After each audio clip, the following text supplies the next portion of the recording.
Laurence Perrault-Levasseur, je suis détentrice de la chaire de recherche du Canada en cosmologie numérique et en intelligence artificielle. Je suis professeure adjointe au département de physique et membre associé de MILA. En ce moment, en cosmologie, un des grands mystères de l'univers, c'est qu'on a réalisé qu'environ 80% de la matière de l'univers est sous une forme qu'on appelle l'énergie noire, et puis on n'a absolument aucune idée de qu'est-ce que ça pourrait être. Nous, les astrophysiciens et puis les cosmologistes, ce qu'on essaie de faire, c'est de découvrir qu'est-ce que c'est les propriétés de cette nouvelle particule-là.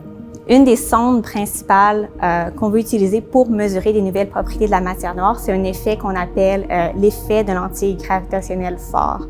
Lorsqu'il y a deux galaxies, par exemple, qui sont une derrière l'autre dans l'univers, alors que les rayons de lumière de la galaxie d'arrière-plan passent proche de la galaxie d'avant-plan, ils sont fléchis, puis ils nous arrivent de plusieurs angles. Puis donc, à cause de ça, on voit plusieurs images de la même galaxie d'arrière-plan.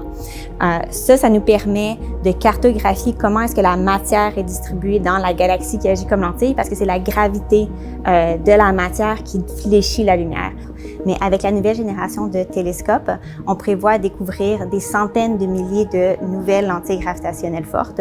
Puis, avec autant de données, nos méthodes d'analyse traditionnelles vont juste pas être suffisantes.